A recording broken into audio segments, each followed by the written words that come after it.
नमस्कार, मी सुशांत जाधव तुमचा पुन्हा एकदा स्वागत करतोय नव्या शॉर्ट व्हिडिओत। मित्रांनो, मी आज तुमका दाखवतोय पिंगोळीतलो प्रसिद्ध असणारो लिंबू सोडो। त्यासाठी मी इले दीपक गावडेंच्या स्वामी समर्थ जनरल स्टोर मध्ये। हे असत दीपक गावडे, जो ह्या पिंगोळीमध्ये एक उत्तम दर्जाचो लिंबू सोडो विकतात आणि रोज तकडे ग्राहकांची गर्दी सुद्धा असता आणि आम्ही कधी पिंगोळीत इलाव की हकडे हो सोडो नक्कीच घेताव।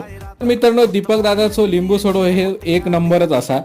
तर आताच तो कुडाळ, पिंगोळी तसेच नजीकच्या गावांमध्ये चेरी लिंबू सोडो या नावाने तो आता प्रसिद्ध झालेलो असा। तर मुंबईतून येणारे चाकरमानी ह्या सोड्याच्या दुकानात नक्कीच भेट देतात आणि हैसुरी चव चाकतात। तर आता ह्यो चेरी लिंबू सोडो तयार झालेलो असा आणि आता मी तो पिणार आहे आणि खरंच एकदम रिफ्रेशमेंट वाटणार हो चेरी लिंबू सोडो असा। तर तुम्ही सुद्धा नक्की भेट द्या दीपक गावडेंच्या ह्या दुकानात आणि हा व्हिडिओ आवडला तर नक्की लाईक करा। भेटूया पुढच्या भागात।